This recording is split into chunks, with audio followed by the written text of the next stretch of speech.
네, 안녕하세요, 여러분들. 역사는 최태성. 예스. 자, 이제 우리가 대한민국 정부 수립 이후에 정부들이 이제 많이 바뀌지 않습니까? 이승만 정부, 장면 정부, 박정희 정부, 뭐 전두환 정부, 노태우 정부, 김영삼 정부, 김대중 정부, 뭐 이렇게 이제 흘러간단 말이에요. 각 정부에서 이제 무엇을 했는지가 이제 시험에 나옵니다. 그래서 각각의 정부에 대해서 한번 여러분들이 살펴보는 시간을 갖도록 하겠습니다. 자, 첫 번째입니다.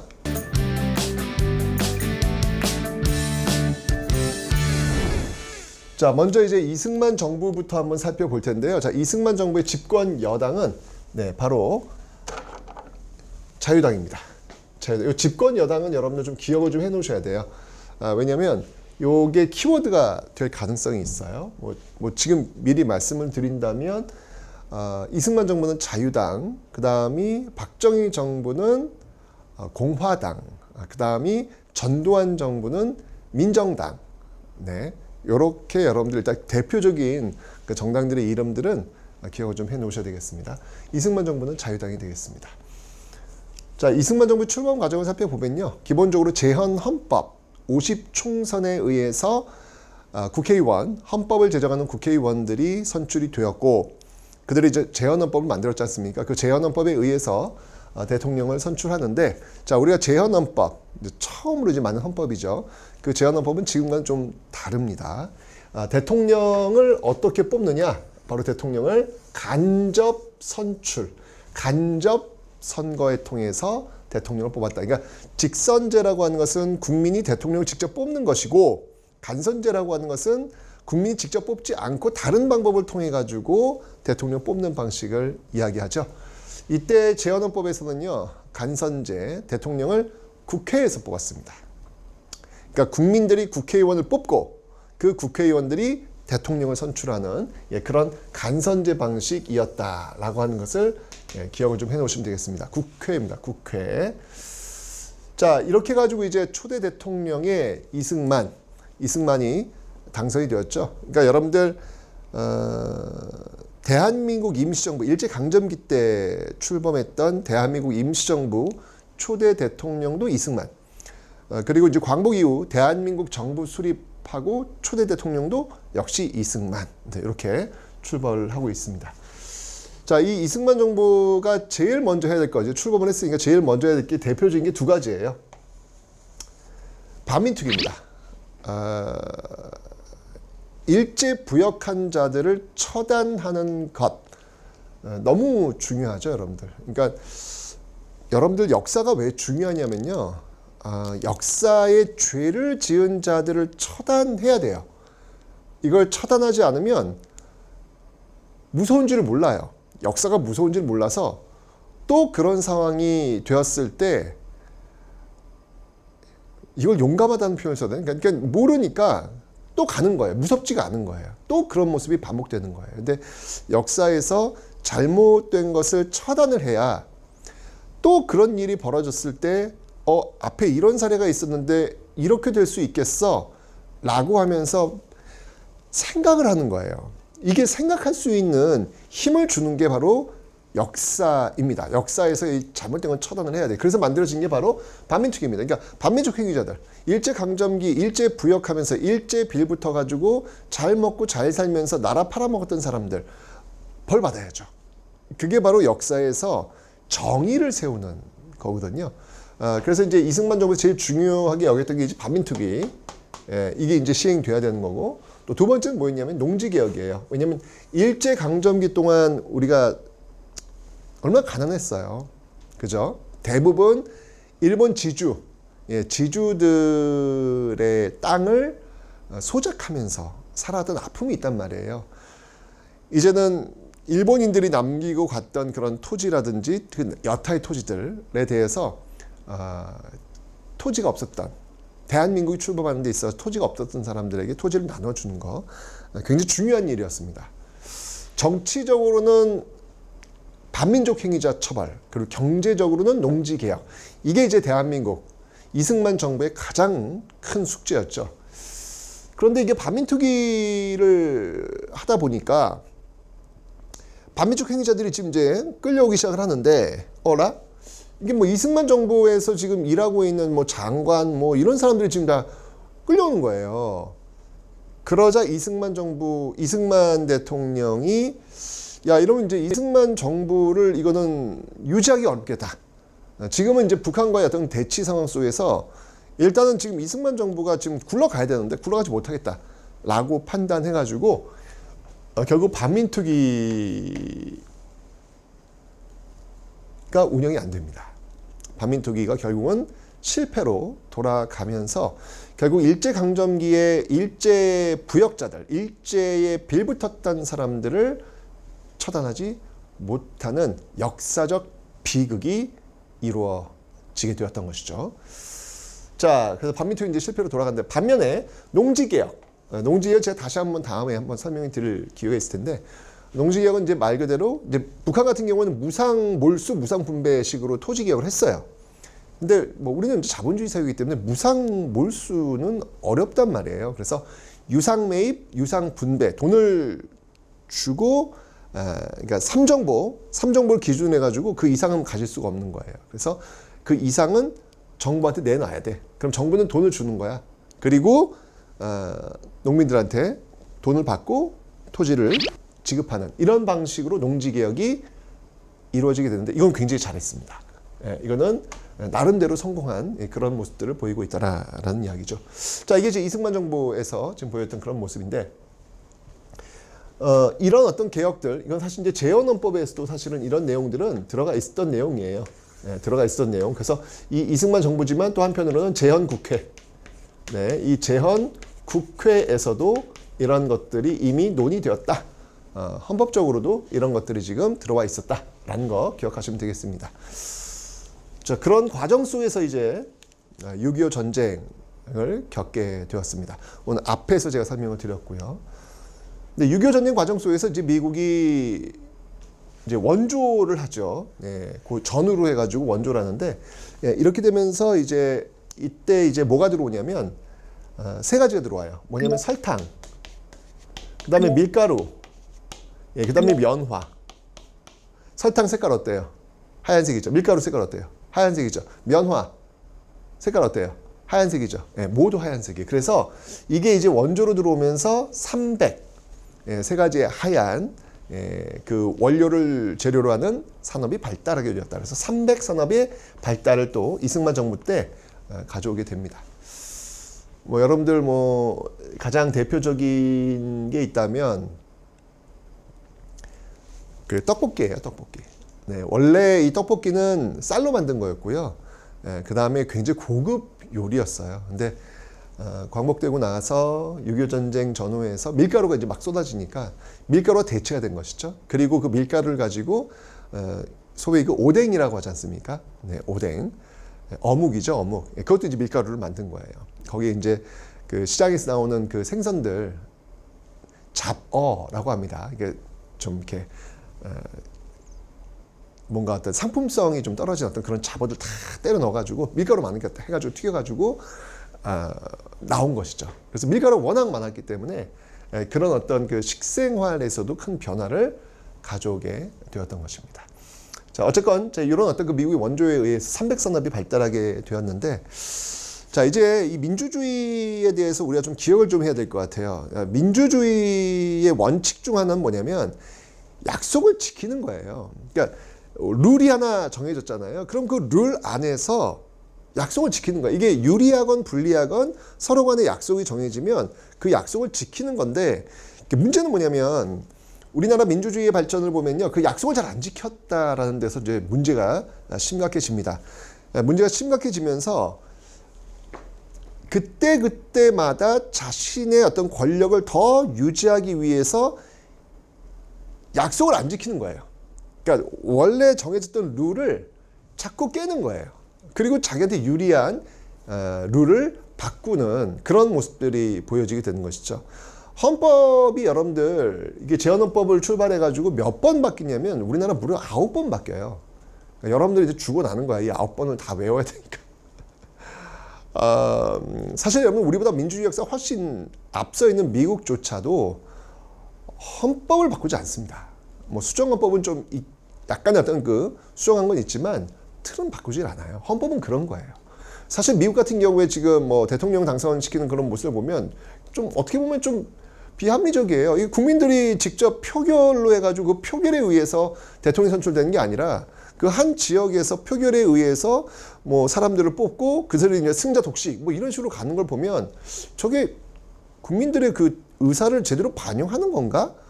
근데 그걸 미국인들도 알고 있어요. 이게 뭔가 좀 문제가 있는 것 같다라고 알고 있어요. 알고 있음에도 불구하고 헌법이라고 하는 건 그렇게 쉽게 바뀌는 게 아니에요. 근데 우리는 훨씬 더 민주주의 역사가 짧음에도 불구하고 무려 9번이나 지금 바뀌었다는 거. 그 9번을 바뀌었던 이유가 대부분이 약속을 지키지 않았기 때문이라는 참 가슴 아픈 그런 역사가 있습니다. 근데 여러분 또 그건 있어요.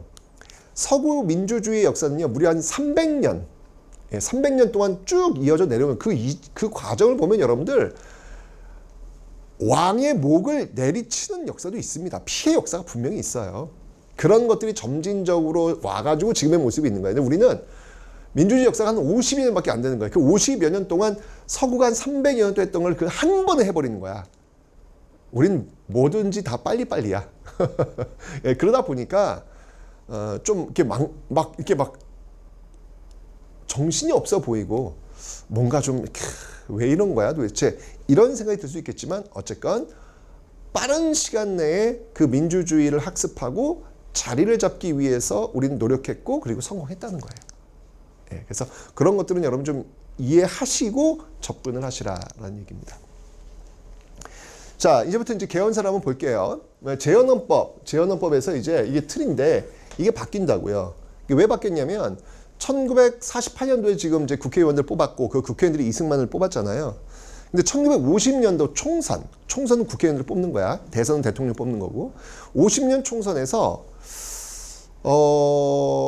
이승만을 반대하는 국회의원들이 대거 당선이 돼요. 그러면 헌법에 의해서 국회에서 대통령 뽑는 건데 이제 대통령은 이승만이 당선될까 안 될까요? 안 되겠지. 대통령 반대하는 국회의원 들어갔으니까. 그럼 어떻게 해야 돼? 네, 그러면 그만두면 되는 거예요.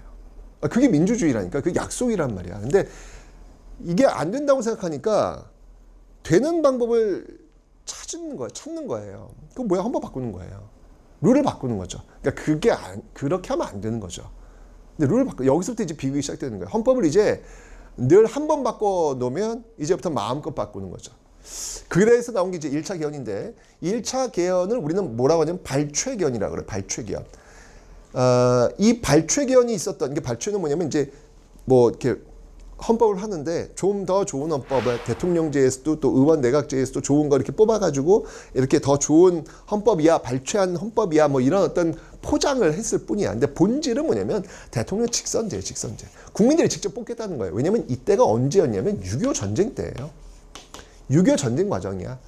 지금 6.25 전쟁의 수도는 어디에? 부산이잖아. 부산 정치파동이 뭐냐면 국회의원들을 다 잡아놓는 거예요. 반대하는 국회의원들, 이 개헌에 반대하는 국회의원 잡아놓고 돈 협박하고 이때 여러분들 그 개헌하는 걸 보면 거수로 합니다. 거수. 예, 거수. 예, 그래서 반대하는 사람들 잡아드리겠다 뭐 이런 거죠. 결국은 바로 이런 강압적 방법에 의해서 그리고 또 이제 전쟁 중에 장수 바꾸지 않잖습니까? 왜냐면 이제 전쟁 중인데 지금 사실 대통령 바꾸기 쉽지 않죠. 바로 그런 것들이 대통령 직선제 어떤 배경이 된 거예요. 예. 결국 1차 개헌을 통해 가지고 이승만은 다시 대통령에 당선이 된 겁니다. 자, 그럼 이제 여러분들 대통령 2번 당선된 거예요. 4년 임기. 그러니까 미국하고 비슷해요. 미국하고 4년 임기에서 한 번 더 대통령 선거에 나와 가지고 선택받으면 한 번 더 할 수 있는 거예요. 자, 보세요. 재헌헌법에 의해서 한 번 했죠. 그죠? 자, 어쨌건 이제 이 발췌개헌에 의해서도 또 한 번 했어. 2번 했어. 근데 이제는 할 수가 없는 거예요. 야, 할 만큼 다 한 거야. 근데 또 권력을 계속 가져가고 싶은 거예요. 이거 어떻게 해? 또 룰을 바꾸는 거예요. 아, 이러면 안 돼요. 예, 또 룰을 바꾸는 거예요. 이게 바로 2차 개헌이라는 겁니다. 2차 개헌. 이제 54년도인데 이거 더 이제 황당한 거예요. 이 2차 개헌의 핵심은 뭐냐면 그러니까 지금 대통령 2번 다 했잖아요. 다 했어요. 이제 더 이상 할 수가 없는데 이걸 하게끔 만드는 거야. 이게 뭐냐면 초대 대통령에 한해서는 중임 제한을 철폐한다는 거예요. 그러니까 초대 대통령이 누구야? 이승만 아니야. 그러니까 이승만에게만큼은 죽을 때까지 대통령 선거 3번 줬고 4번 주고 5번 주고 하여튼 죽을 때까지 대통령 선거에 나올 수 있도록 한다는 거예요. 중임 제한 철폐. 그러니까 2번밖에 못 한다는 것을 철폐한다는 얘기죠. 죽을 때까지 나올 수 있도록 하는 것이죠. 이게 참 안타깝습니다. 그죠? 근데 이게 되겠냐고. 네, 국회에서 결국 이거 부결돼요. 말도 안 되는 걸 지금 내놓은 거 아니겠습니까? 부결돼요. 203명 중에 3분의 2 이상이 찬성을 해야 되는데, 그럼 이제 3분의 2 이상이면 135.333, 그래서 136표가 나와야 돼요.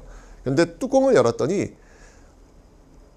찬성표가 135표가 나왔어요. 그래서 부결됐어요. 땅땅땅 부결됐어요. 끝난 거야. 그런데 어느 순간 어느 수학자가 등장하더니 135.333? 사람은 소수점이 없다. 그래서 203의 3분의 2 이상은 사람이니까 4452에 의해서 0.3이니까 버린다. 여러분 반올림 알죠? 반올림. 0.3이 반올림이 안 된다는 거야. 이거 버리는 거야. 4452이야. 4 이하는 버리고 5입. 5부터는 올린다는 거 아니겠습니까? 4452이 반올림이야. 바로 쉽게 얘기하면. 135.3이니까 0.3은 버린다는 거죠. 135. 203의 3분의 2 이상은 135명이라는 거야. 좋은 머리를 이제 이런 데 쓰면 안 된다니까. 예. 이게 초등학교 시험 문제도 나오는 건데 135의 3분의 2 이상은 자연수를 몇일까요? 136이야. 이건 정답 135를 쓰면 틀려. 그런데 어쨌든 그런 방법으로 밀어붙여가지고 결국 2차 개헌 통과하면서 이승만은 대통령 선거에 계속 나올 수 있는 길이 열려버리는 것. 이게 바로 2차 개헌 4.4.5입 개헌이 되겠습니다. 이렇게 약속을 안 지키니까 국민들한테는 저항에 부딪힐 수밖에 없겠죠. 그죠? 네, 그런 과정 속에서 이제 들고 나왔던 게 뭐냐면, 반공입니다. 예, 반공. 지금 북한에 또 한 번의 전쟁 위험이 있으니, 거기에 동조하는 세력들을 잡아들이면서 공포 분위기를 만드는 거예요. 그런 과정 속에서 대통령 선거에 나왔던 그 진보당 그 당수 조봉암이 있습니다. 그 조봉암이 주장했던 통일 정책, 평화 통일을 주장했다. 이거 평화 통일, 이거 북한하고 비슷한 거야. 이거 간첩이야. 라고 해서 결국 대통령 선거에 나왔던 이 진보당 당수였던 조봉암을 사형을 시켜요. 충격적이죠, 여러분들. 사형을 시켜요. 나중에 여러분 이거 어떻게 되는지 아세요? 무죄 판결납니다. 사람은 죽었어요. 조봉암은 죽었어. 죽었는데 나중에 무죄. 이거 사람 죽여놓고 이래도 되나? 그리고 더 이제 무리수를 두죠. 당시 이승만 대통령, 그 다음에 부통령 제도가 있었어. 지금은 없죠. 그러니까 부통령이라고 하면 지금의 국무총리 정도 이렇게 떠올리면 될 것 같은데 좀 더 위쪽이긴 하지만 어쨌건 자유당 후보 중에서 이기붕 부통령 후보가 있었는데 사실 이기붕 부통령 후보가 인기가 없어요. 이승만은 지금 상대 후보가 지금 사망했기 때문에 대통령에 당선될 가능성이 높은데 부통령 이기붕, 자유당 이기붕이 인기가 없는 거야. 부통령 후보는 이제 야당, 민주당에 쓴 장면 후보가 인기가 많았죠. 그러면 대통령 자유당의 이승만, 부통령 민주당의 장면 이렇게 딱 나와버리잖아요. 근데 문제가 뭐냐면 이승만의 나이가 많아요. 뭐 아시겠지만 여러분들 대한제국 독립협회 대한제국 독립협회 그때부터 출발한 인물이기 때문에 이제 나이가 많아요. 대통령이 죽으면 그 권력을 누가 이어받냐면 부통령이 이어받게 돼 있어요. 근데 부통령이 민주당이야? 그럼 권력이 교체가 되는 거예요. 무슨 일이 있더라도 부통령을 자유당이 가져가야 되는 것이었죠. 그래서 저지른 짓이 바로 3.15 부정선거라는 겁니다. 3.15 부정선거라는 겁니다. 여러분 민주주의의 원칙이 몇 가지가 있어요. 첫 번째는 뭐냐면 투표에 의해서 뽑을 수 있어야 돼요.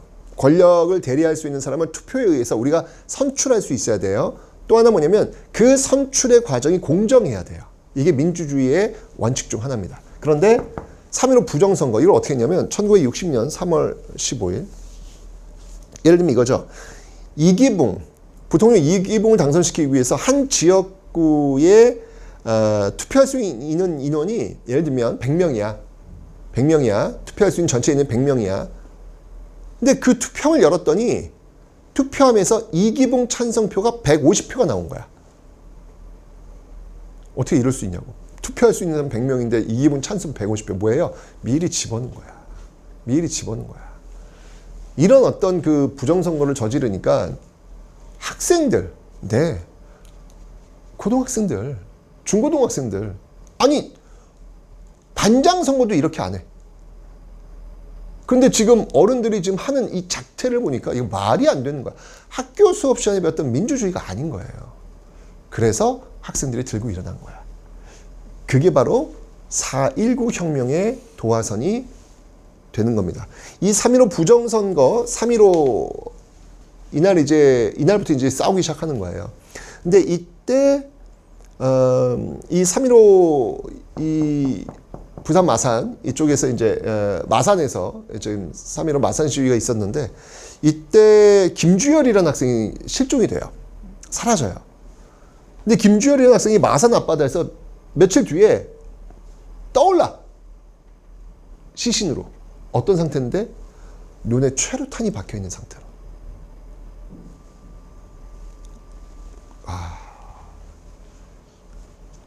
결국은 그 시대영 씨는 결국은 네, 비상계엄령이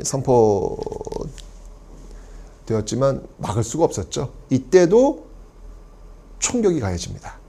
네. 이 4.19 혁명 때도 시민들을 향해서 총탄이 발사가 돼요. 결국은 대학교 수산 시위 등 4.19 혁명이 벌어지면서 결국 이승만이 하야를 선언하게 된 것이죠. 이게 바로 4.19 혁명이다라는 겁니다. 여러분 우리 반만년 역사에서 이게 왜 혁명이냐면 우리 반만년 역사에서 민이 또는 그 이전에 이제 시민이 또 이전 백성이었죠. 백성이나 시민들이 집권 세력을 끌어내린 적이 없었어요. 단 한 번도 없었어요. 그런데 처음으로 1960년 4월 19일 촉발된 이 시위 속에서 결국 이승만이라는 집권 세력을 끌어내리게 된 거야. 그래서 이건 반만년 역사 이래 최초의 일이에요. 그래서 우리는 이것을 혁명이라고 이야기하는 겁니다. 이렇게 되면서 이승만 정부는 무너지게 됩니다. 자, 이승만 정부 이제 무너지고 들어선 정부, 그 정부가 바로 이제 장면 정부인데요. 자, 이제 또 어떤 일이 벌어질지, 민주주의는 또 어떤 위기를 겪게 될지 그 내용은 다음 시간에 살펴보도록 하겠습니다.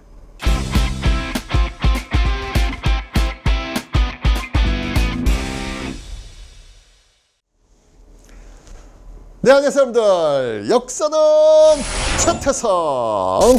예스. 자, 우리가 전 시간에 대한민국 정부가 수립되었고 이승만 정부가 출범했는데 이승만 정부가 결국 약속, 민주주의 가장 원칙이라고 하는 약속, 그 약속을 지키지 않고 룰을 자신들의 그 권력을 계속 유지하기 위해서 발췌개헌, 4.4 오입개헌, 3.15 부정선거, 결국 4.19 혁명이라고 하는 파국을 맞게 되었다라는 말씀을 드렸죠. 자, 이제 그 이후에 들어선 정부, 장면 정부에 대해서 한번 살펴보겠습니다.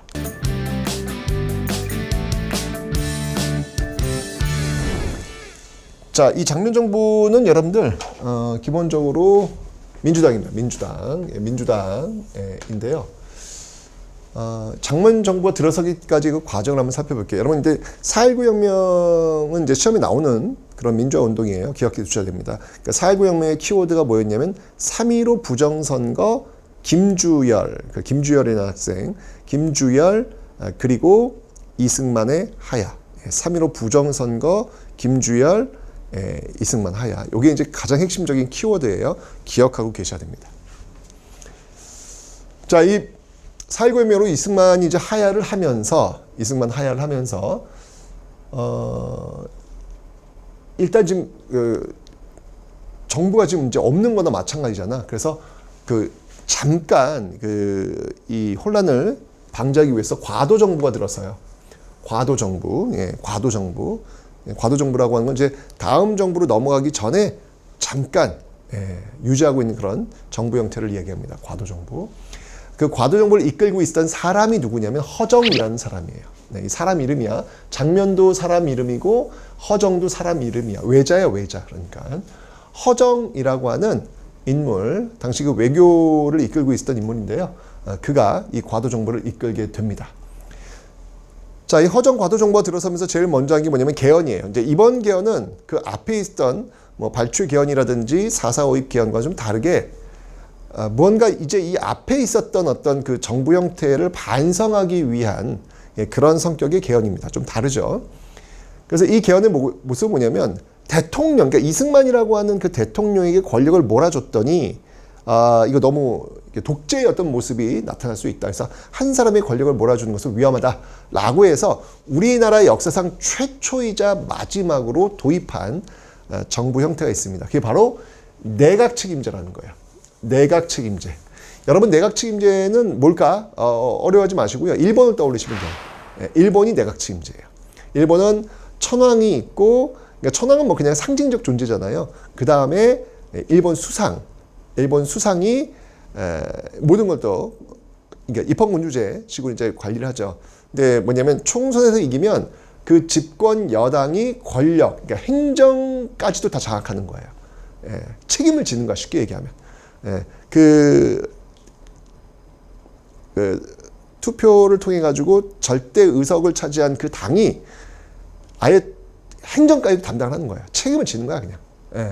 이게 바로 내각, 그 행정이 어떤 그 이끄는 사람이 이제 수상이 되는 거고요. 내각 책임제를 이끌게 됩니다. 이때 이제 양원제가 이제 들어오죠. 민의원과 참의원. 그러니까 민의원은 뭐냐면 일종의 하원. 미국 같은 경우에 이제 상원 하원으로 이루어져 있잖아요. 참의원이 상원. 뭐 이런 식으로 이제 보시면 되겠습니다. 그래서 내각 책임제와 양원제. 우리는 지금 대통령 직선제, 지금 현재 우리는 대통령 직선제와 단원제예요. 우리는 뭐 상원, 하원 이런 개념이 없잖아요. 근데 그러니까 이게 지금 이제 아주 독특한 그런 형태, 우리 헌정사에서는 독특한 그런 형태가 4.19 혁명의 결과 들어서게 되었다라는 것이죠. 이러면서 이제 장면 총리, 여기 보시면 알겠지만 대통령은 윤보선이고요. 총리 장면인데 총리가 권력을 다 갖고 있다고 보시면 되는 거예요. 대통령은 이때는 그냥 상징적 존재로서 있는 거고요. 장면 총리가 권력을 다 가지고 있다라고 보시면 되겠습니다. 이게 내각 책임제예요. 자, 이 장면 정부에서 이제 제일 중요시 여겼던 게 뭐냐면 뭐 이런 거 한번 읽어보시면 되고, 이 4차 개헌, 이 부정선거 처벌.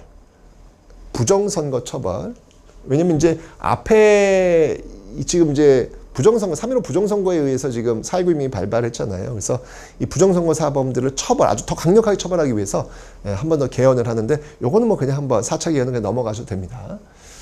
그런데 문제는 뭐냐면, 이게 오래 못 가요. 60년도에 이제 4.19 혁명이 벌어졌는데, 61년도에 바로 정치 군인들이 등장을 합니다. 이게 바로 5.16 군사 정변이라는 것이죠. 박정희를 중심으로 한 정치 군인들, 그 정치 군인들이 정치에 개입을 하는 거예요. 쿠데타를 일으킨 거죠. 쉽게 얘기하면 쿠데타를 통해서 불법적 방법에 의해서 권력을 찬탈하는 그런 모습들. 왜냐하면 분명히 지금 국민들이 장면에게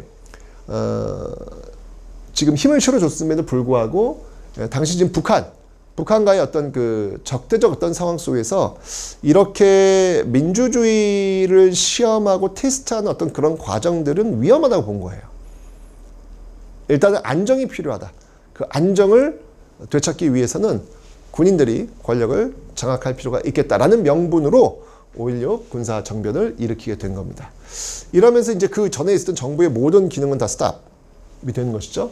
그러면서 이제 국가재건 최고회의라는 것을 세웁니다. 국가재건 최고회의. 근데 여기서 이제 모든 것들이 결정이 되는 거예요. 이러면서 군정이 이루어지게 되는 것이죠. 이 국가재건 최고회의 중심으로 이제 가다가 이제 드디어 다시 개헌을 합니다. 그러니까 앞에 있었던 이거 있지 않습니까? 3차 개헌, 이거 다 무효시키는 거예요.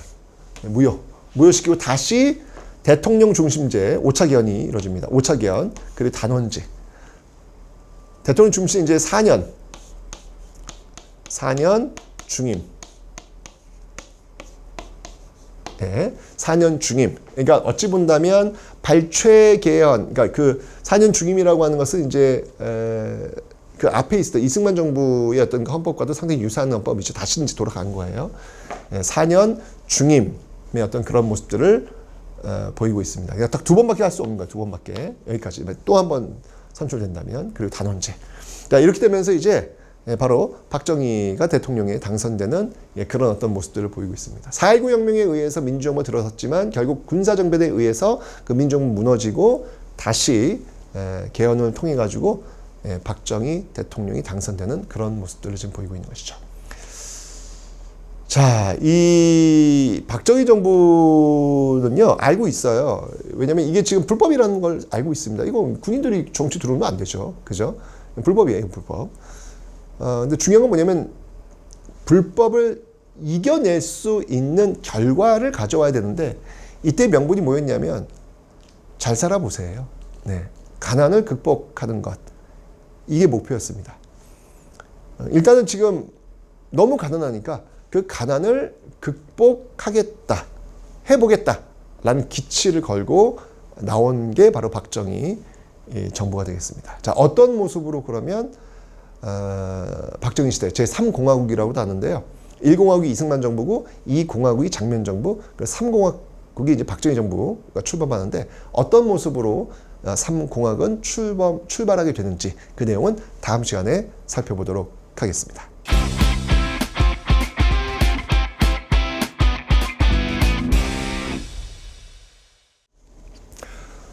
네, 안녕하세요 여러분들. 역사는 최태성. 자, 이제 5.16 군사정변으로 권력을 잡은 박정희 정부에 대해서 한번 살펴보겠습니다. 박정희 정부는 이제 여러분들 집권 여당은 공화당이 되겠습니다. 자, 내용을 한번 살펴볼까요?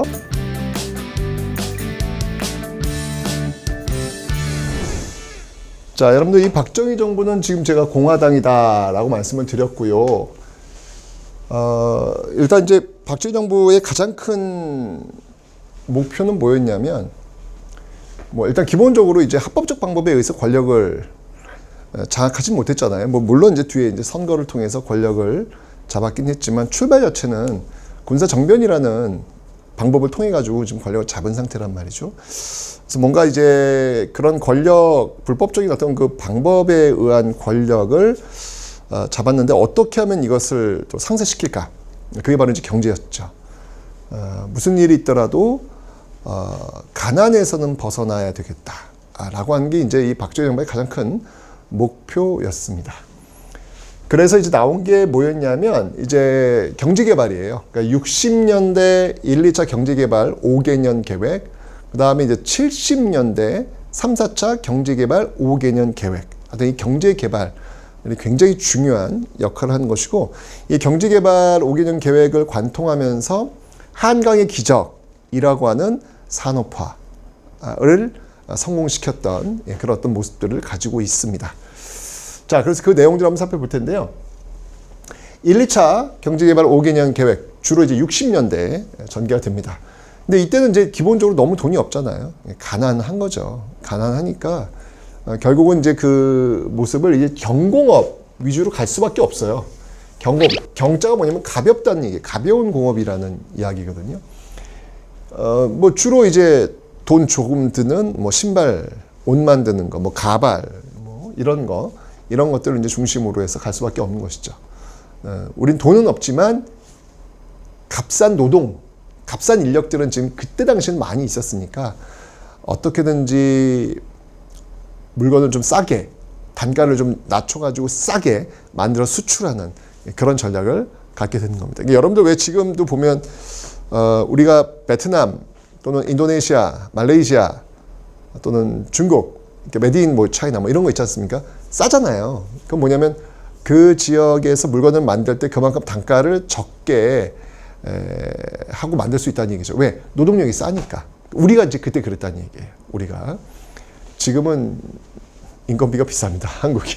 지금은 어렵죠. 그렇게. 근데 이때 이제 워낙 노동력이 풍부했으니까 그래서 경공업 위주로 가게 되는 겁니다.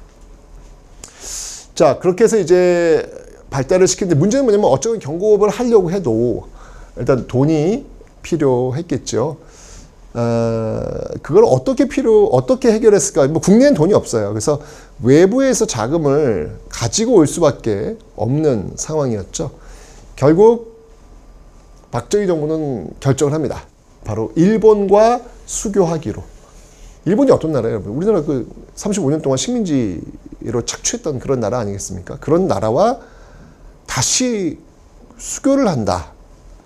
자, 그럼 이제 기본적으로 전제 조건이 좀 있어야 될 것 같아요. 식민지 기간 동안에 우리를 고통에 빠지게 한 데에 대한 배상금, 그죠?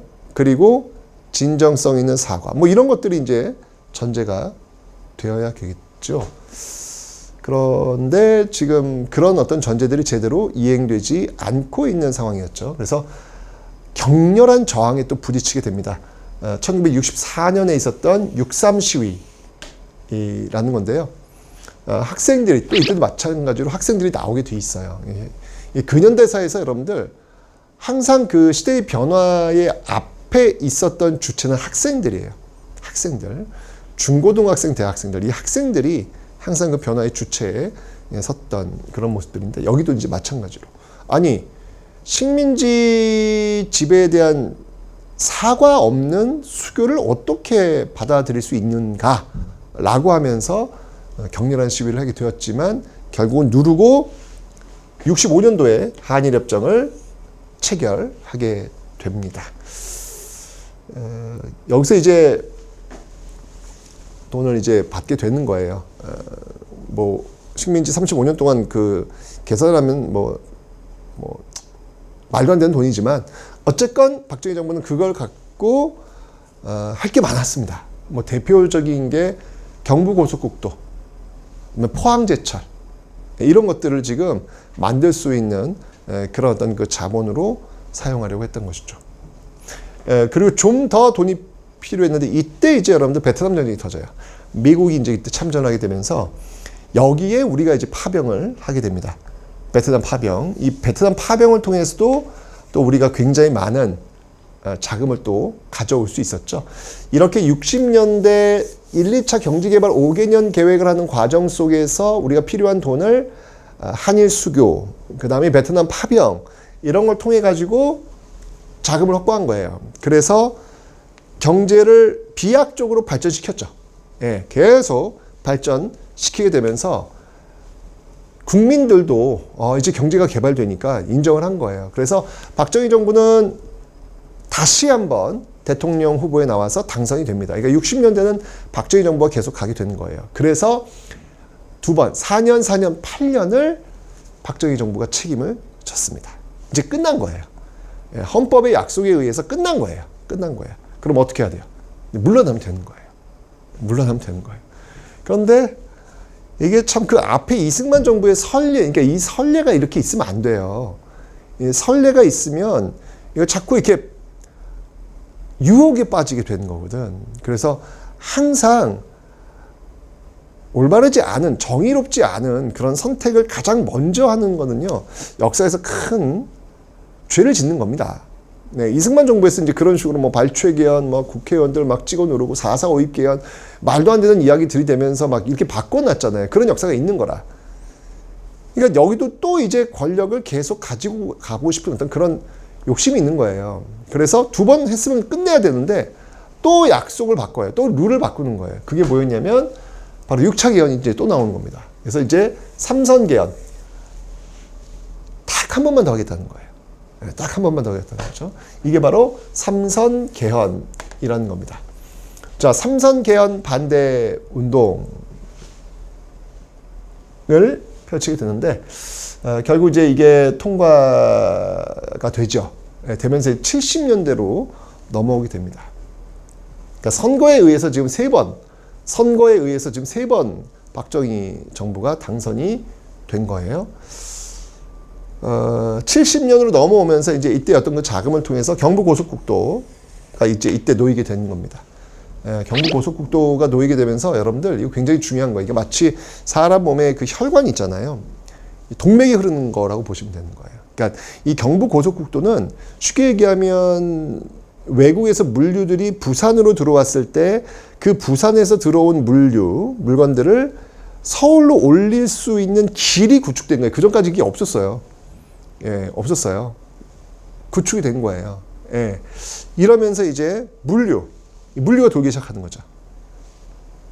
경부 고속국도는 제가 볼 때는 이때 더 넓게, 네, 거의 왕복 한 16차선으로 그냥 쫙 했어야 되는데. 아유, 그냥 한 20차선 그냥 쫙 확보해 놨어야 되는데, 네. 지금 너무, 저기 그 한남대교 가는 길이 너무 좁아. 이 고속도로가 아니야, 완전히. 어쨌건, 이때 이제 경부 고속도로가 만들어지고요. 그 다음에 이제 새마을운동. 네, 왜냐면 이게 지금, 사람들이 도시로 자꾸 빠져나가는 거예요. 이걸 이촌향도 현상이라고 하죠. 이촌향도 현상. 네, 떠날 리자. 촌을 떠나서 향하는 거예요. 도시로 향하는 이촌향도 현상이 벌어지면서 농촌이 아주 무너지게 되는 것이죠. 그래서 농촌을 재건하자라고 해가지고 이제 새마을운동, 길도 놓고 지붕도 갈고 이런 어떤 새마을운동이 또 이때 전개되는 그런 모습들이 있었습니다.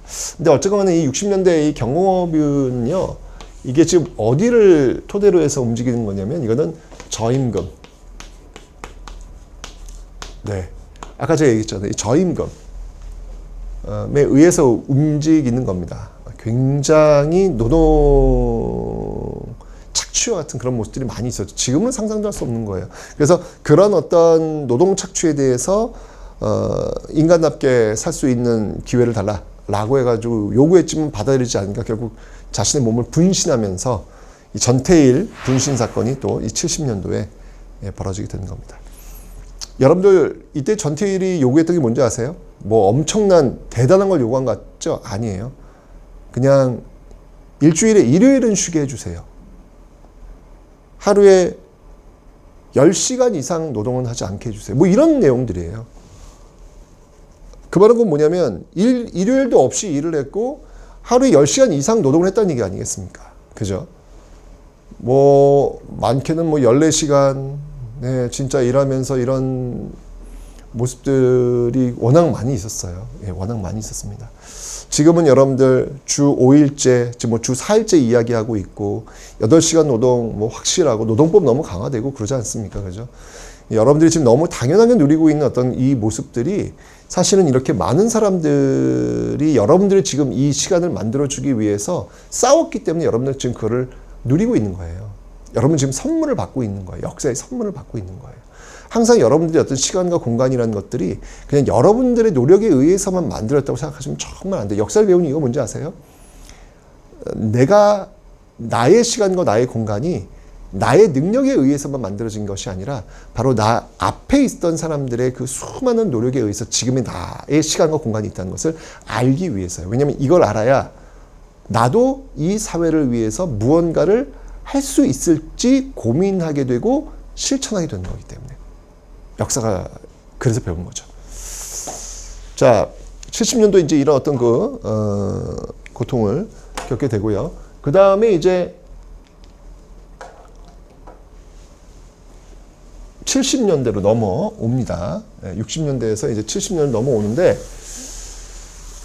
자, 이때 이제 아주 또 엄청난 충격적인 사건이 벌어지게 됩니다. 그게 뭐였냐면, 바로 7.4 남북 공동성명이라는 겁니다. 7.4 남북 공동성명. 1972년인데요. 이게 지금 이승만 정부 때부터 무찌르자 봉산당, 6.25전쟁 이후에 정말 원수지간이었거든요. 그런데 갑자기 박정희 정부 70년대 와가지고 북한하고 통일할 수 있다는 얘기가 나오는 거예요. 직접 중앙정보부장 이후락이 평양에 넘어가죠. 예.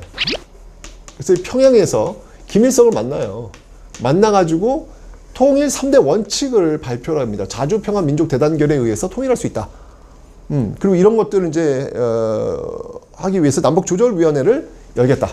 남북조절위원회를 열겠다. 이렇게 나온 거예요. 와우. 이거 엄청난 충격이죠. 아니 어제까지는 적이었는데 갑자기 그들과 통일할 수 있다는 게 얼마나 사회적으로 충격파가 컸겠습니까? 그죠? 이게 이제 나오니까 이제 이걸 우리가 어떻게 보면 개헌의 명분으로 삼았다라고도 볼 수 있겠죠. 지금 일단 그 삼선 개헌을 통해서 이제 더 이상 할 수가 없잖아요. 더 이상 할 수가 없는데 더 이거를 권력을 유지하기 위해서는 뭔가 외부적 충격이 필요했던 거예요. 그 외부적 충격이 뭐냐면 북한과 우리가 통일할 수 있는 어떤 그런 상황이 됐으니 이제 똘똘 뭉쳐서 우리가 북한의 어떤 그 공산화, 적화되는 것을 막을 필요가 있겠다. 지금부터는 우리가 통일할 때 우리식 민주주의로 통일해야 된다. 이런 분위기를 몰고 가는 거예요. 그러면서 이제 개헌을 하게 되는 것이죠. 그 개헌이 그 유명한 7차 개헌 유신헌법이라는 겁니다. 유신헌법은 뭐냐면 대통령에게 모든 권력을 다 집중시키는 것, 삼권 분립을 그냥 깨버리는 거예요. 입법, 사법, 행정, 삼권 분립이 지금 명확히 있어야 되는데 이걸 다 깨버리는 거예요. 모든 걸 다 대통령에게 집중시키는 그런 모습들을 지금 보이고 있는 헌법의 특징을 갖고 있다라는 얘기죠. 제왕적 통치. 어찌 보면은 조선의 왕들보다도 더 큰 권력을 박정희에게 몰아주는 그런 내용이 바로 이 유신 헌법이 되겠습니다. 대통령 간선제, 이제 직선제 안 합니다. 네, 직선제로는 더 이상 할 수가 없어요. 그러니까 이제 간선제인데요. 임기는 있어요. 6년인데요. 문제는 뭐냐면 중임 제한이 철폐되어 있는 상태입니다. 6년마다 박정희는 계속 대통령 선거에 나올 수 있고, 그리고 만장일치, 뭐 거의 만장일치로 이 통일주체국민회의라는 어용단체죠. 이 어용이라고 하는 것은 이제 정부가 만든 그런 어떤 조직이라는 건데, 거기서 이제 박수 딱딱딱딱 치고요. 100% 대통령 당선되는 거예요. 1차 통일주체국민회의, 뭐, 물론, 거기에 무효표 한 장, 무효표 두 장은 있어요. 근데 압도적인 게 아니야. 그냥 반대표가 없어요. 그거 외에는. 모두 다 찬성이 되는 어떤 그런 모습들을 보면서. 그러니까 의미가 없는 거죠. 이 임기 6년이라는 게. 아니, 여러분들, 우리 북한 투표를 보면 뭐 전원 100% 이렇게 손들잖아. 뭐야, 쟤네들. 저기 민주주의가 왜 졌다위야? 뭐 이런 얘기를 하잖아요. 우리도 그런 적이 있었다는 얘기예요. 바로 박정희 유신체제 때. 100%, 거의 100% 투표를 통해서 대통령을 선출하는 이 말도 안 되는 비민주적인 이런 모습들이 유신체제에서 이루어지고 있었다. 뭐, 그리고 심지어 여러분들, 삼권 분립이 이제 무너졌던 이유는 뭐냐면, 대통령의 국회의원을 3분의 1 뽑을 수 있어요. 뭐, 물론 추천이라고는 하지만, 아니, 이렇게 엄청난 권력 갖고 있는 대통령이 추천을 하면, 그건 뭐, 여기서 박수 쳐가지고 통과시켜버리는 거죠, 뭐. 그러니까, 실질적으로 국회의원을 3분의 1을 뽑는 거야, 대통령이. 이래가지고 뭐 이게 삼권 분립이 되겠냐고요. 그죠? 그리고, 분명히 이런 어떤 그, 독재적인 어떤 그런 요소가 많이 있는 이런 유신 헌법에 대해서 저항하는 사람들이 많이 있을 거 아니에요? 그럼 긴급조치권. 이 긴급조치권은 뭐냐면 쉽게 얘기하면 헌법을 정지시키는 거예요. 영장 없이 그냥 사람들 잡아들일 수 있는 이 엄청난 반민주적인 그런 어떤 그 헌법들을 만들어서 70년대 겨울공화국을 짱 하고 만들어낸 것이죠. 이렇게 되면 여러분들 이건 비극이에요. 이렇게 되면은 비극으로 끝날 수밖에 없는데, 어쨌건 이제 이 70년대의 경제 노선은 또 바뀝니다. 그러니까 60년대 지금 경공업 위주로 왔었잖아요. 이제 좀 거기서 돈을 좀 쌓이면서 중화공업으로 옮기죠. 60년대 1, 2차 경제개발 5개년 계획은 경공업 위주, 3, 4차 경제개발 5개년 계획 70년대는 중화공업 위주입니다. 굉장히 중요하죠. 계속해서 이제 60년대 이어가지고 한강의 기적, 경제발전 계속 이루어지고 있습니다. 이러면서 수출액을 100억 달러 달성하는 정말 기염을 토하는 어떤 그런 말 그대로 진짜 한강의 기적은 경제 파트에서 이루어지고 있는 그런 모습들이 있더라라는 얘기입니다. 하지만 이제 경제 성장에도 불구하고 정치적인 혼란은 계속되고 있는 것이죠. 그래서 이런 어떤 유신 독재 체제에 대해서 저항하는 어떤 그런 반대, 예를 들면 3.1 민주 구국 선언, 그다음에 YH 무역 사건. 이건 뭐냐면 79년도에, 이거 79년도인데, 네, 79년도에 공장문이 폐쇄되었을 때 그 여성 노동자들이 더 일할 수 있도록 해달라 그래서 야당 당사에 들어와서 이제 시위를 하는 거예요. 그런데 거의 야당 당사에 공권력이 투입되어 가지고 그 여성 노동자들을 끌어내리는 과정 속에서 노동자가 이제 떨어져서 죽게 되는 어떤 그런 일도 벌어지고 결국 이제 학생들이 또 일어나는 것이죠. 이런 독재 체제에 대해서 저항하는 학생들, 특히 부산과 마산의 학생들이 중심이 되어가지고 부마 민주항쟁이 벌어지게 됩니다. 이제 이런 비상식적인, 비정상적인 어떤 이런 시스템, 70년대 이 시스템을 이제 끝장내자라고 해서 다시 시위가 불붙게 되는 것이죠. 만약에 여러분 이게 79년도인데 이때 대통령 경호실장이었던 차지철이 이 부마 민주항쟁을 진압하기 위해서 어떤 방법을 내놨냐면 탱크를 동원하자는 이야기를 내놓습니다. 만약에 차지철의 말대로 탱크가 동원되었다면 바로 79년도 부산과 마산이 바로 그 다음에 있었던 5.18 광주처럼 되는 거였어요. 5.18 광주처럼 되는 거였어요. 그러니까 여러분들 5.18 민주화 운동이 광주에서만 있었다고 생각하시면 안 돼요. 그 이전에 바로 그 전해에 79년도에 부산과 마산에서 이미 광주에서 벌어졌던 그런 비극적인 일들이 박정희 정부 아래에서 이루어질 뻔한 거야. 그런데 그럴 상황에서 11.6 사태가 터진 거예요. 중앙정보부장 김재규가 박정희 대통령에게 총을 쏘아서 박정희 대통령이 서거하게 된 것이죠. 이게 바로 11.6 사태, 79년도 11.6 사태가 되는 겁니다. 자, 이러면서 이제 부산과 마산의 탱크 진압이 실현이 되지 않게 되는 것이고, 이제 비로소 이제 서울의 봄, 이제 이게 나왔던 게 뭐냐면 서울의 봄이에요. 이제 민주주의가 다시 시작되나 보다라고 하는 그런 기대감을 갖고 있었는데, 그때 전두환, 노태우의 신군부가 또 쿠데타를 일으킨 거예요. 이게 바로 12.12 사태. 여러분이 영화 서울의 봄을 보시면 전두광이라고 하는 인물 등장하지 않습니까? 바로 이때를 배경으로 하고 있는 건데, 이 신군부, 전두환, 노태우를 중심으로 한 신군부가 등장을 하게 되면서 서울의 봄은 결국 실패로 돌아가게 되는 것입니다. 자, 이게 지금 참 격변입니다. 이게 지금 이제 박정희 정부가 지금 60년대, 70년대 무려 18년간 집권을 하지 않습니까? 근데 18년간 그 집권은 후반기에 와가지고 약속을 지키지 않고 독재 체제를 이행하면서 결국 비극적인 11.6 사태라고 하는 비극적인 그 결과를 가져오게 되었던 것이죠.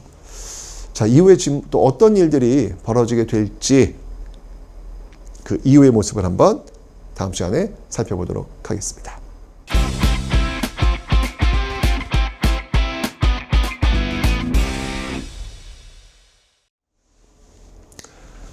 네, 안녕하세요 여러분들. 역사는 최태성. 예스. 자, 이제 여러분들이 영화를 보면 그 서울의 봄이라는 영화 1000만을 넘었죠. 그 서울의 봄에서 봤던 그 장면의 배경이 바로 이 전두환 정부의 출범 과정입니다. 그 내용을 한번 살펴보도록 하겠습니다.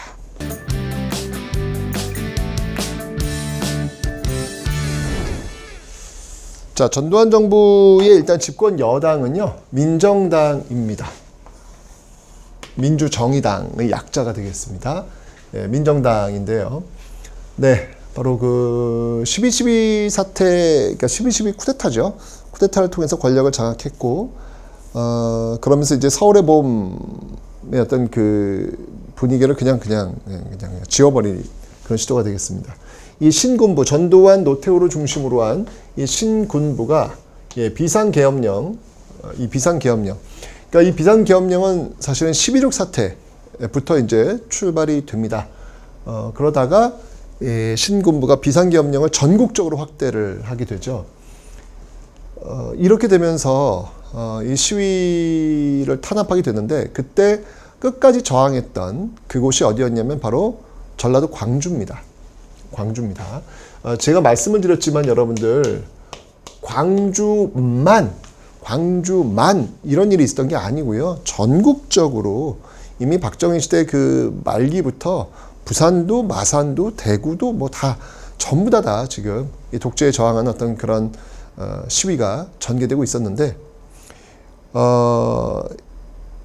끝까지 저항했던 곳이 광주였고 그곳이 타깃이 된 거예요. 그래서 5.18 민주화운동의 배경이 광주가 된 겁니다.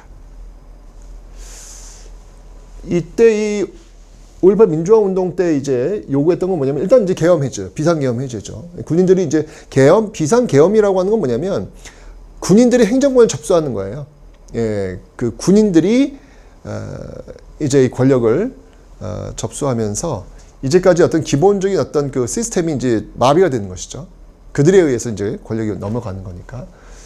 그 계엄령 해제하라는 거예요. 그리고 유신헌법, 여전히 유신헌법은 헌법을 바꿔야 이게 바꿀 거 아니에요. 계속 존재하고 있단 말이죠. 유신헌법 폐지하라. 이런 것들을 이제 주장하고 있는데 이때 결국 그 시위대를 향해서 계엄군이 발포를 하죠. 계엄군이 발포를 하죠. 여러분들은 아마도 이제 그 경험을 하셨을 거예요. 2024년 12월 3일 여러분들이 TV를 보셨다면 국회에 갑자기 계엄군이 등장을 해요. 그죠? 전 무서웠어요. 예. 이게 제가 경험을 하니까, 야, 정말 무섭더라고요. 총을 든 군인들이 갑자기 TV 화면에 국회에 등장하는 모습을 보니까 심장이 떨리더라고요. 그때 알았어요.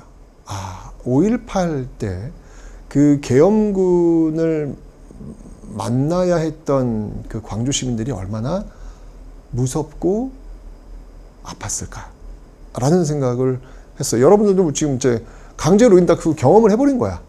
예, 일상의 삶 속에 계엄군이 등장했을 때 어떤 느낌일지를 경험을 해버린 거예요.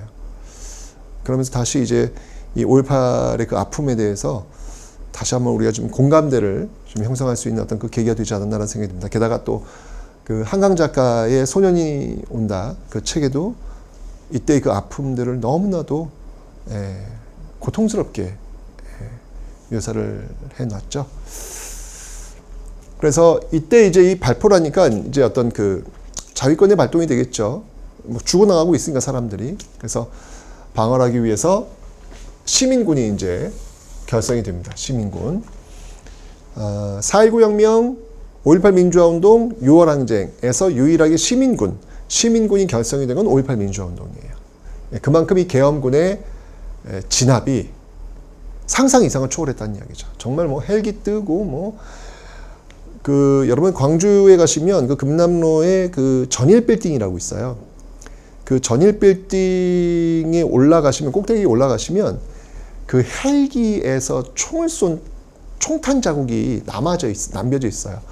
보시면 이제 알겠지만 위에서 이렇게 각도 자체가 위에서 아래로 쏟기면서 총탄이 이렇게 위에서 아래로 꽂힌 흔적들이 남아 있습니다. 얼마나 무섭겠어요. 하늘에서 이 총탄이 내려온다고 생각해 보세요. 그죠?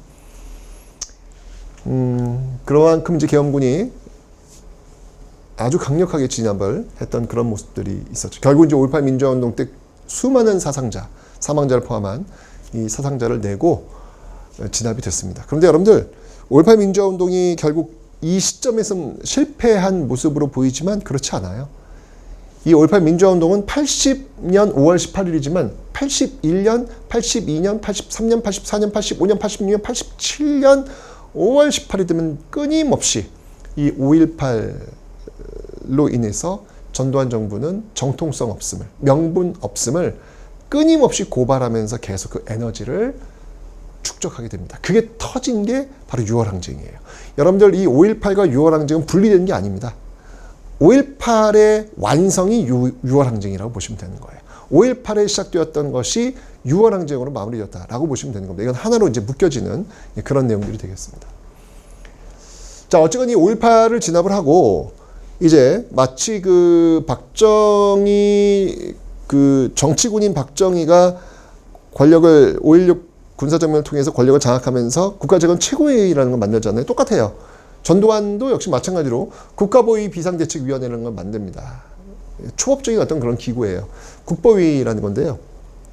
여기서 뭐 말 안 들으면 삼천교육대 그냥 보내버리는 거예요. 삼천교육대 보내서 비인권적인 진짜 이 연병장을 저쪽에다가 그릇 급식판을 갖다 놓고 기어가서 그 밥을 먹게 한단 말이에요. 인권을 그냥 정말 이게 상상할 수 없는 그런 일들이 벌어진 그런 시대겠죠. 삼천교육대, 언론사 통폐합 이런 것들이 이제 자행되었고, 이러면서 이제 그 유신, 박정희 체제 때 이제 만들어진 유신 체제를 개헌을 하게 되는 거예요. 이게 바로 8차 개헌이라는 건데요. 이 8차 개헌은 뭐냐면 대통령 간선제입니다. 역시 변함이 없. 유신헌법도 대통령 간선제잖아요. 그게 통일주체 국민회의에서 대통령 뽑는 거 아닙니까? 체육관에 대통령 뽑는 거 아닙니까? 본질은 변하지 않았어요. 다만 7년 단임이야. 차이점이 있다면 7년 단임이야. 딱 한 번만 하겠다는 거예요. 유신은 죽을 때까지 대통령을 할 수 있는 길이 열려 있는 거잖아. 8차 개헌은 딱 한 번. 대신 7년. 7년 단임. 여기도 역시 마찬가지로 대통령 선거인단에서 체육관. 똑같아요. 유신 체제랑 똑같이 체육관에서 그냥 박수 땅땅땅 치고 그냥 통과시키는 대통령 선거인단을 통해 가지고, 그러니까 여기 이제 통일주 국민회의가 되는 거죠. 비슷한 그런 기능을 하게 되는 거죠. 그래 가지고 이제 체육관 대통령을 선출을 하게 된 게, 그게 이제 전두환 정부가 되는 겁니다. 자, 이 전두환 정부는 보시면 알겠지만 뭐 강압 정책도 뭐 언론 탄압도 있지만 뭐 그때 유화 정책들도 많아요. 뭐 교복 자유화라든지 야간 통행 금지를 푼다든지, 또는 이제 스포츠, 그러니까 프로야구라든지 프로축구라든지 이런 거 이제 다 이때 이제 만들어지게 되는 겁니다. 좀 이게 뭔가 지금 이제 5.18 민주화운동으로 찍어 눌렀던 어떤 그런 무거운 분위기를 이렇게 보여지는 모습을 통해서 좀 이렇게 유화적으로 좀 풀려는 그런 어떤 액션이 있었던 것이죠. 이때 이제 경제 상황을 보면요. 근데 이때 이제 세계적으로 굉장히 유리한 경제 상황이 펼쳐져요. 뭐냐면 우리가 이제 수출하는 나라잖아요. 수출하는 나라한테 가장 유리한 세계 정세가 만들어집니다. 그게 뭐였냐면 바로 삼저 호황이라는 거예요. 달러가 싸. 달러 싸. 그리고 금리도 아주 저렴해. 그러니까 돈 빌려가지고 투자할 수 있는 그 환경이 너무 좋은 거예요. 그 다음에 기름값 싸. 이거 우리 수출하는 우리나라한테는 이건 뭐 그냥 너무 감사한 거죠. 그죠? 삼저 호황의 시대. 그래서 뭐 이때 이제 이 전두환 이때를 단군 이래 최대 호황이라는 표현을 쓰기도 해요. 단군 이래 최대 호황이라는 표현을 쓰기도 하죠. 어쨌든 경제적으로는 이런 어떤 모습들이었는데, 사실은 이때 이 단군 이래 최대 호황을 잘 관리했어야 되는데 이걸 관리를 못해서 나중에 이제 큰 문제가 터집니다. 어쨌건 이런 것들도 있었고요. 그 다음에 이제 최초의 이산가족 상봉, 북한과 이거 관계 속에서 최초의 이산가족 상봉도 전두환 정부 때 이루어지고 있었죠. 하지만 이제 이런 어떤 그 내용들에도 불구하고 이건 지금 독재 체제란 말이에요. 그죠? 12.12 군사정변을 통해 가지고 권력을 창탈한 이 전두환 신군부 세력들의 불법적인 어떤 정부, 5.18 민주화운동을 피로 진압했던 불법적인 어떤 정부의 어떤 모습들에 대해서 계속 저항을 하게 되는 거고, 그 저항을 계속 찍어 누르는 거예요. 그 찍어 누르는 과정 속에서 어마어마한 사건이 터집니다. 바로 박종철 고문 치사 사건, 탁친이 억하고 죽었다라는 이 말도 안 되는, 이것도 거짓말로 또 탁친이 억하고 죽었다라는 거짓말로 국민들에게 알리게 되죠. 결국 이 과정 속에서 이런 것이 잘못되었다는 것을 알리는 사람들이 있었어요. 굉장히 무서운 그런 시대였잖아요.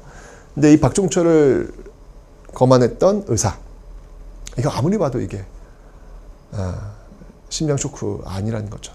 폐 속에 물이 들어가는 건 물고문이라는 얘기예요. 물고문. 이런 것들을 알리려고 노력했고, 검사도 영장 발부를 하려고 했고, 하여튼 중간중간에 있는 그 평범한 사람들의 일상 속에서 이것은 잘못됐다는 것을 알리려고 했던 그 양심들이 있었기 때문에 결국 1987년 5월 18일 성당에서, 천주교 성당에서 박종철 고문치사 사건이 폭로되게 됩니다. 이러면서 이제 들불처럼 시위가 일어나겠죠. 6월 항쟁의 도화선이 된 겁니다. 그러니까 보시면 알겠지만 6월 항쟁, 1980년 6월 항쟁이 바로 그 전달 5월 18일, 이때 이제 박종철 고문치사 사건이 폭로가 되면서부터 연결이 되고 있다는 얘기죠. 다시 한번 5.18 민주화운동과 6월 항쟁은 연결되어 있는 거예요. 이렇게 분리되어 있는 게 아니라는 얘기죠. 그러면서 이제 나왔던 구호가 호헌철폐예요. 이 호헌철폐가 뭐냐면, 호자가 뭐냐면, 이게 왜 이런 말이 나왔냐면 이렇게 이제 박종준 고문치사 사건 뭐 이런 것들을 이제 숨기기 위해서 전두환이 4.13 호헌 조치라는 걸 발표합니다. 이게 뭐냐면 87년 4월 13일 날 보호하겠다, 지키겠다는 얘기예요. 뭘? 헌법을 지키겠다는 얘기예요. 호헌이라고 하는 것은 너무 당연한 것 같고 좋은 말 같죠. 그런데 이 헌법이 뭐냐? 이거 지키겠다는 거예요. 이 8차 기원. 이거 지키겠다는 거예요. 즉 체육관에서 대통령을 또 뽑겠다는 이야기예요. 노태우에게 권력을 주겠다는 이야기예요. 국민들의 뜻을 무시하겠다는 이야기죠. 이게 바로 4.13 호헌 조치. 이러면서 터지게 된 겁니다. 6월 항쟁은. 이 터지는 그 과정 속에서 호헌철폐 독재타도라는 정확한 구호가 나오게 된 것이고, 호헌철폐 독재타도를 외치는 과정 속에서 또 연세대학교 이한열이 또 최루탄에 맞아가지고 또 쓰러져요. 4.19 혁명 때는 김주열이 최루탄 맞아서 사망했잖아요. 6월 항쟁 때는 이한열이 또 최루탄 맞아가지고 쓰러집니다. 더 이상 수습이 불가한 사태였죠. 결국은 6.29 민주화 선언. 그러니까 쉽게 얘기하면 노태우가 당시 그 민정당 총재였던 노태우가 항복 선언한 거예요. 6.29 민주화 선언을 하게 되면서 결국은 대통령 직선제. 대통령 직선제를 수용하게 되는 그런 결과를 가져오게 된 겁니다. 지금 여러분들 우리가 바로 이 87년 6월 항쟁 때 바뀌어졌던 이게 5년 단임이거든요. 5년 단임. 이 체제에 여전히 똑같이 있어요. 그러니까 우리는 지금도 87년 체제에 살고 있다라고 봐야 되는 것이죠. 여러분들 5.18도 그렇고 6월 항쟁도 그렇고 이렇게 되면서 이제 나중에 이런 과정 속의 독재의 어떤 그 한 축이었던 전두환과 노태우는 법정에 서게 되고요. 1심에서는 검찰에서 전두환에게는 사형, 그리고 노태우에게는 무기징역을 선고해달라고 이야기를 하게 되는 것이죠. 굉장히 중요한 거예요, 여러분들. 그러니까 역사라고 하는 게 왜 중요하냐면 이런 어떤 사례들이 있기 때문에 이제 함부로 국민들에게 총을 겨누는 이게 얼마나 위험한 것인지를 학습하게 된 거예요.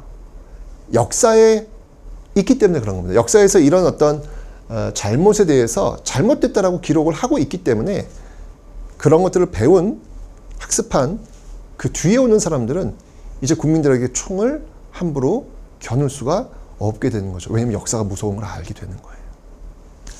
자, 6월 항쟁 이렇게 되면서 대통령 직선제를 쟁취하고 지금 현재까지 이어지고 있다. 그 이후에 이어지는 정부는 다음 시간에 살펴보도록 하겠습니다.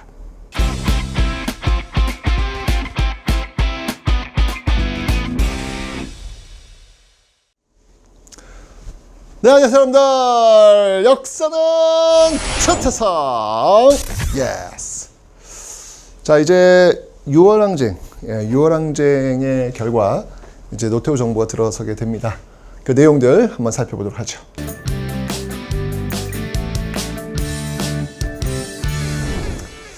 자, 여러분들 우리가 지금 이제 민주화 운동에 대해서 이야기를 좀 나누고 있어요. 꼭 기억해야 될 것들이 4.19 혁명의 키워드는 3.15 부정선거, 김주열, 그리고 이승만 하야, 그리고 내각 책임제.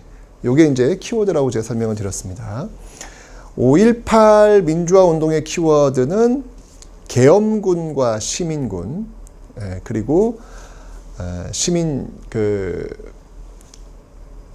그리고 이제 신군부, 신군부 유신철폐라는 키워드가 있었죠. 그리고 이게 이제 사실 5.18 민주화 운동이 그 유네스코 세계 기록 유산에 등재됩니다. 5.18 그 관련된 기록들이 그것도 하나 기억하시면 되고, 6월 항쟁의 키워드는 박종철 고문치사, 박종철, 그다음에 4.13 호헌, 그리고 이한열, 그리고 6.29 선언, 대통령 직선제. 요게 이제 핵심 키워드예요. 시험에 매번 이게 이제 반복해서 나오니까 여러분들이 좀 기억을 해 놓으시면 되겠습니다. 자, 여러분들 노태우 정부 이후의 모습인데요. 자, 이제 9차 개헌. 그건 제가 앞에 설명드렸죠. 여야 합의에 의해서 최초의 여야 합의에 의해서 이제 개헌이 이루어집니다. 9차 개헌 87년도에 이루어져서 대통령 직선 이제 5년 단임을 단행하게 됩니다. 이게 이제 지금까지 계속해서 지금 이어지고 있다. 그러니까 우리는 지금 이 6월 항쟁 때 정말 많은 사람들이 피 흘리고 땀 흘리고 눈물 흘렸던 그 역사의 선물을 고스란히 지금 우리가 받고 있다라는 것입니다. 기억하면 되겠죠. 자, 이러면서 이제 노태우 정부로 연결이 되는데요. 사실은 이제 이때 이제 야당이 원래 권력을 가져가는 게 순서겠죠. 예, 그런데 그 야당이 분열을 해요. 김대중, 김영삼 분열을 하면서 신군부의 일원이었던 노태우가 다시 30%대 대통령으로 당선이 되죠. 30%대. 네. 왜냐면 그 김대중과 김영삼이 분열하는 바람에 이러면서 노태우 정부가 들어서게 되는데 노태우 정부는 일단 기본적으로 서울 올림픽 대회를 개최했고요. 그 다음에 이제 노태우 정부의 그 핵심 키워드가 뭐냐면 북방외교예요. 북방외교. 이제 이때 이제 그 소련이 이제 무너지기 시작을 합니다. 네. 그러면서 이제 정말 그 주변 국가들, 그 소련의 그 소위 그 위성 국가들이라고 볼 수 있는 그런 나라들도 이제 서서히 이제 독립하는 그런 모습들. 아주 정말 전 세계가 격변하는 그런 시기였는데 이때 이제 노태우 정부가 들고 나왔던 게 북방외교예요. 그래서 이제까지는 상상도 할 수 없죠. 사회주의 국가들과 우리가 수교를 한다 있을 수 없는 일이었거든요. 그런데 그런 어떤 세계적인 어떤 흐름 속에서 사회주의 국가들과 수교하는 모습들이 이제 노태우 정부 때 나오는 거예요. 그래서 소련과도 수교를 했고요. 그 다음에 이제 중국과도 이때 이제 수교를 하게 되는 겁니다. 이제 소련은 이제 없죠. 지금 러시아로 연결이 되는데 어쨌건 그 역사가 지금까지도 연결이 되고 있다. 그리고 이때 이제 나왔던 게 뭐였냐면 이제 여소야대였어요. 여소야대였거든요. 그러니까 이게 뭐였냐면 노태우가 대통령이 당선되었지만 국민들이 국회의원들은 당연히 야당 쪽을 밀어줬습니다. 예, 야당 쪽을 밀어준 거예요. 야당 쪽을 밀어주면서 이제 민정당이 이제 결국은 여당인데 작아진 거예요. 여당이 작아지고 야당이 커진 거죠. 국회는 이랬어요. 국회는 여소야대. 근데 이런 상황이 되니까 노태우 정부에서 뭐 정치를 할 수 없는 거죠. 예, 그래서 이제 정치력을 발휘한 거예요. 노태우 정부에서는. 그래서 결국 야당에 있었던 김영삼, 김종필을 데려와서 3당 합당을 통해 가지고 다시 여대 야소로 바꿔버린 것이죠. 여대 야소로 바꿔버린 그런 모습들. 이게 이제 3당 합당 이야기입니다. 자, 노태우 정부는 북방외교에 이어서 이제 사회주의 국가들과 연결되었으니까 이제 북한과의 그 관계 개선도 굉장히 노력을 많이 해요. 대표적인 통일 노력을 한번 볼 텐데 일단 이때 이제 남북한 유엔 동시가입이 이루어집니다. 남북한 유엔 동시가입이 이루어지고요. 남북 기본 합의서가 이때 체결돼요. 그러니까 남북 기본 합의서의 핵심은 뭐냐면 이거예요. 일단 불가침. 네, 일단 불가침. 서로 침략하지 않는다. 라는 거. 이게 남북 기본 합의서는 뭐냐면 남과 북이 합의를 본 내용이에요. 이게 되게 중요한 겁니다, 여러분들. 제가 이야기했지만 그러니까 현대사에서는 민주화 운동이 한 문제 나오고 통일 문제가 한 문제 나오게 돼 있어요. 민주화 운동 키워드는 제가 설명드렸고 통일은 이제 박정희 정부 때 7.4 남북 공동성명이 있지 않습니까?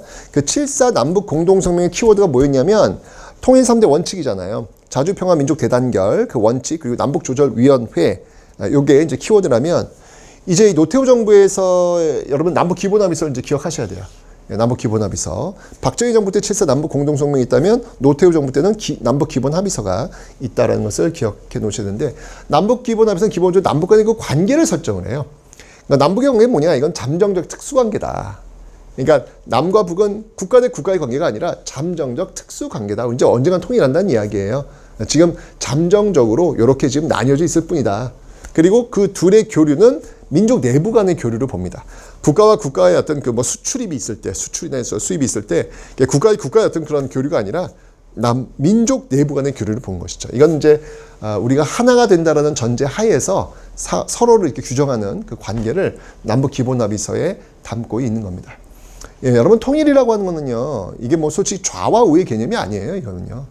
보시면 알겠지만 박정희 정부 소위 왜 우리가 저 오른쪽에 있는 그런 정부라고, 그러니까 이게 좀 이게 우익은 이제 어떻게 보면 보수, 좌익은 그러니까 우파는 좀 이제 보수, 그다음에 좌파는 좀 이제 진보, 뭐 이렇게 이제 편의상 나눌 때 박정희 정부라든지 노태우 정부는 오른쪽이거든요. 예, 그럼에도 불구하고 여기도 지금 통일을 얘기하고 있는 거예요. 통일의 어떤 출발들을 지금 다 바로 오른쪽에 있는 그런 소위 그들이 지금 이제 끌고 가고 있다는 얘기죠. 왜냐하면 이 통일은 헌법에 규정이 돼 있어요. 예, 이 대통령의 책무 중에 하나가 뭐냐면 통일에 대해서 노력해야 된다는 거거든요. 민주주의 어떤 당위성이라는 것이죠. 그래서 지금 이렇게 노태우 정부에서도 통일에 대해서 지금 이야기를 좀 하고 있는 것입니다. 그래서 이 순서 남북한 유엔 동시 가입, 그 다음이 남북 기본합의서, 예, 그리고 한반도 비핵화 공동선언이라고 하는 요 흐름, 요거 순서예요. 순서도 여러분 좀 기억을 해 놓으시면 되겠습니다. 됐죠? 자, 그렇게 있다가 이제 3당 합당에 들어갔던 이제 김영삼이 그 뒤를 이어서 대통령이 당선이 됩니다.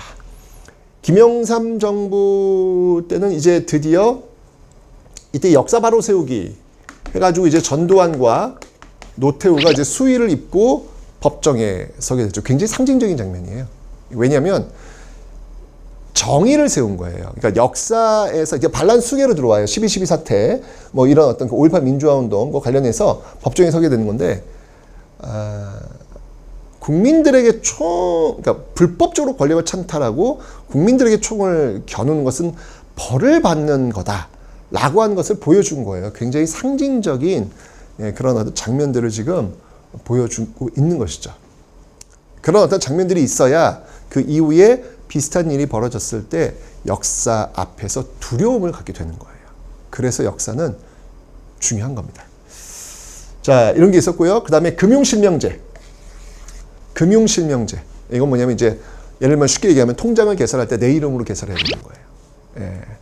그래서 금융실명제가 이때부터 이제 시작이 되고요. 그 다음에 이제 지방자치제가 전면적으로 실시됩니다. 전면적으로. 그 앞에 이제 찔끔찔끔 된 적이 있었지만 전면적으로 지방자치가 전면적으로 실시되었고요.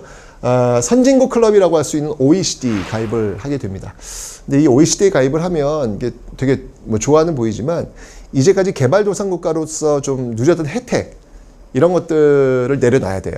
철저하게 이제 우리는 경쟁으로 들어가야 되는 건데 그렇게 경쟁으로 들어갔을 때 우리가 혜택을 받고 있다가 혜택을 내려놓고 경쟁으로 들어갔을 때 버텨야 되는데 아직까지는 그 체질이 허약했던 거죠. 준비가 제대로 안 된 거죠. 결국 나중에는 외환위기 사태가 온 거예요. IMF. 예. 구제금융, IMF 사태라고 하죠. 구제금융을 요청했던 그런 모습으로 아주 김영삼 정부의 마지막은 정말 이 땅 대한민국의 어떤 자본주의가 갑자기 그냥 무너져 버리는 어떤 그런 모습들을 볼 수밖에 없었던 그런 내용들입니다. 결국 이제 이렇게 되면서 우리나라 역사상 최초로 합법적 방법에 의해서 야당이 권력을 장악하게 돼요.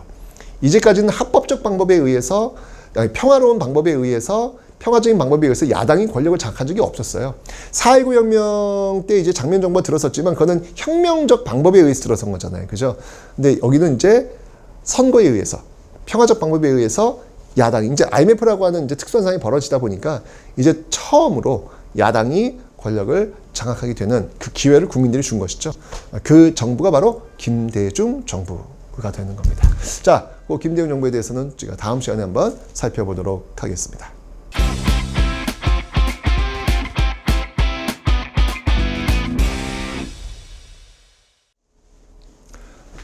네, 안녕하세요 여러분들. 역사는 최태석 마지막입니다. 야, 박수. 자, 오늘 여러분들 진짜 고생했어요. 오늘 하루는 완강했잖아요. 네, 오늘 하루는 진짜 여러분 본인에게 상을 좀 주세요. 네. 좀 맛있고 쫄깃한 그리고 매콤한 떡볶이 어떻습니까? 그거를 먹으면서 몸이 기억하는 거야. 몸의 기억을 좀 하도록 해주는 거야. 나 오늘 해냈어! 라고 하는 거 늘 스스로에게 좀 많이 칭찬해주는 그런 일상을 한번 가져보시기 바랍니다. 자, 마지막 달려봅시다.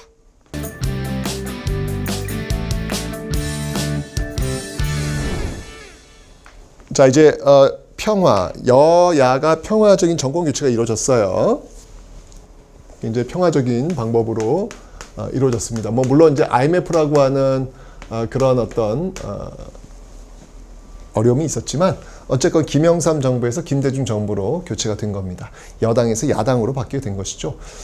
김대중 정부 때 우리가 꼭 기억해야 될 게 뭐냐면 바로 이 금모으기 운동이에요. 네. 어떻게든 이 IMF 사태를 빨리 극복을 해야 되니까 금을 모아서 갚으려고 노력했죠. 근데 사실 이게 상식적이진 않은 거예요. 왜냐하면 여러분들 나라가 흔들리고 위기잖아요. 그때 여러분들이 제일 먼저 해야 될 게 뭐냐면 금을 갖고 있는 거예요. 금. 왜냐하면 나라가 휘청할 때는 우리나라 그 원화 가치가 폭락을 합니다. 그러니까 여러분이 갖고 있는 그 종이돈, 통장에 있는 그 현금, 이거 그냥 진짜 어떻게 보면 종이가 돼버려요. 그냥 쓸모없는 가치가 이제 폭락해버리면 그때 그걸 대체해 줄 수 있는 유일한 게 금이거든요. 그러니까 금은 내놓는 게 아니에요. 근데 지금 뭐예요? 나라가 어려운데 금을 내놓고 있잖아요. 상식적이지 않은 거예요. 그러니까 이런 걸 보면 야, 이거 해외에서도 놀란 거예요. 뭐야? 아니 지금 IMF인데 금을 내놓는다고? 말이 돼? 라고 하면서 너무 황당하면서도 놀란 그런 어떤 외신 뉴스들을 굉장히 많이 접하게 되었었죠. 우리는 항상 그 위기 속에서 이런 어떤 그 저력을 보여주는 것 같아요. 우리가 참 대단하다라는 생각을 다시 한번 해봅니다. 그래서 이 금모으기 운동을 제2의 국채보상운동이다. 여러분 국채보상운동 알죠? 한말에 나라빚 갚기 운동했던 그 제2의 국채보상운동이다 라는 어떤 그런 말을 할 정도였습니다. 근데 뭐 이런 모습도 있지만 어쨌건 이 IMF 사태 이후부터는 우리는 많이 경험해보지 못했던 정말 많이 아픈 시기로 하죠. 노사정위원회라는 걸 통해 가지고 뭐 노동자, 사측, 그다음에 정부 이게 3자가 모여가지고 결국은 이제 정리해고, 그러면서 비정규직. 사실 저도 이제 IMF 때 저희가 이제 졸업을 해요. 제가 대학교를 졸업을 하는데 그 전까지는 사실 취업이 그렇게 어렵지 않았거든요. 그리고 비정규직, 계약직 이런 단어가 없었어요. 그냥 취업하면 그냥 평생 직장. 이런 생각이 있었는데 IMF 이후부터는 계약직, 비정규직 이제 이런 어떤 단어들이 일상화되었고 지금은 거의 뭐 시스템화된 그런 모습이잖아요. 그다음에 IMF 전과 이후는 정말 달라졌다라는 걸 볼 수 있겠죠. 이 김대중 정부 때는 이제 경제적으로 이런 게 있었지만 특히 이제 통일 정책을 좀 봐야 되겠습니다. 바로 햇볕 정책이라는 거죠.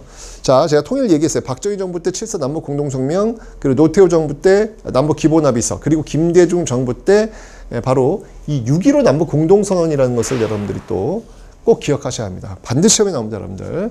7.4 남북 공동성명에서는 키워드가 통일 3대 원칙이었어요. 자주평화 민족 대단결, 남북 기본합의서는 뭐 불가침, 유엔 동시가입, 그 다음에 남북 기본합의서 노태우 정부 때, 그리고 이 김대중 정부 때는 햇볕 정책인데요. 6.15 남북 공동선언, 이게 바로 최초의 남북 정상회담이라는 겁니다. 최초의 남북 정상회담. 최초. 네. 7.4 남북 공동성명에서는 중앙정보부장 이후락이 김일성을 만난 거예요. 박정희 대통령이 김일성을 만난 게 아니고 중앙정보부장 이후락이 평양에 가서 김일성을 만나서 통일 3대 원칙을 발표한 거예요. 그래서 최초의 정상회담은 아니었거든요. 근데 김대중 정부에서는 김대중 대통령이 직접 북한 평양에 가서 당시 이제 김정일이었죠. 김정일을 만나게 되는 역사적인 어떤 그런 순간이었습니다. 뭐 이로 인해 가지고 결국 김대중 정부는 노벨상을 또 받기도 했죠. 노벨 평화상을 받기도 했죠. 자, 6.15 남북 공동선언 이후에 이산가족 상봉. 네, 최초의 이산가족 상봉은 전두환 정부 때였는데 이때 이산가족 상봉이 다시 한번 이루어지고 있고요. 경의선, 그다음에 개성공단 이런 어떤 그 북한과의 그 교류가 이루어지게 되었다라는 겁니다. 여러분 이게 이산가족 상봉이라고 하는 것들을 여러분들 이렇게 그냥 평범하게 넘기진 않았으면 좋겠어요. 조금만 좀 생각해 보세요, 여러분들. 내가 엄마를 만나고 싶어. 근데 만날 수가 없어요. 내가 아들을 만나고 싶어. 만날 수가 없어요. 돈이 있어도 만날 수가 없어요. 아무리 의지가 있어도 만날 수가 없어요. 강제로 이념이 다르다는 이유만으로 만날 수 없다라고 하는 것, 그건 비정상이에요. 전 세계 어디 그런 데가 있겠습니까, 여러분들? 혈연을, 피를 나눈 가족이 만나지 못한다고 하는 거. 이거는 반인권적인 그런 모습 아니겠습니까, 여러분들? 그죠? 우리가 지금 이게 굉장히 정상적인 모습으로 있는 것 같지만 조금만 들여다보면 여전히 비정상적인 어떤 그런 부분들이 남아 있다라는 사실들, 여전히 핏줄을 만나고 싶은 사람들이 지금 돌아가시고 있어요. 어떻게 이분들만큼은 좀 하루빨리 좀 만날 수 있도록 해주는 게, 그리고 우리가 관심을 갖는 것, 이게 좀 필요하지 않을까라는 생각이 듭니다. 자, 이렇게 있다가 이제 노무현 정부로 이제 넘어오죠. 노무현 정부에서 이제 이때 이제 과거사 정리위원회라는 게 만들어, 제주 4.3 사건. 이 제주 4.3 사건에 대해서 대통령 노무현이 직접 사과하는 그런 어떤 모습들도 보이고 있습니다. 그리고 이제 2차 남북 정상회담이 펼쳐지죠. 그래서 14 남북 공동선언을 이끌어내기도 했다라고 하는 거, 여기까지 여러분들이 보시면 되겠습니다. 물론 뒤에 이명박 정부, 박근혜 정부, 문재인 정부가 나오지만 이 정부들은 시험 문제에 좀 이렇게 답지로 나오기에는 아직 너무 가까워요. 또 당사자들도 지금 생존에 있고 좀 가깝습니다. 그래서 그건 아마 시험에 나오지 않으니까 여기까지, 노무현 정부까지만 여러분들이 살펴보도록 하겠습니다. 자, 역사를 공부하면서 여러분들, 우리는 참 많은 것을 배웠습니다. 100년만 들여다봐도 식민지, 일제강점기, 현대사. 지금은 여러분 식민지 아니고요, 일제강점기 아니고요, 절대 가난에서도 벗어났고요, 대통령 우리 손을 뽑고 있어요. 역사를 들여다보니까 이 모든 것들이 그냥 이루어진 것이 아니라는 것. 우리 뒤에 오는 사람들에게 식민지를 물려주지 않기 위해서, 신문제를 물려주지 않기 위해서, 절대 가난을 물려주지 않기 위해서, 대통령을 여러분 손으로 뽑을 수 있도록 하기 위해서 얼마나 많은 사람들이 피 흘리면서 싸웠는지를 우린 배운 거예요. 우린 역사의 선물을 받고 있는 겁니다. 역사에 무임승차하면 안 되잖아요. 그냥 날름 받아만 먹고 그냥 즐기기만 하고 갈 수는 없잖아요.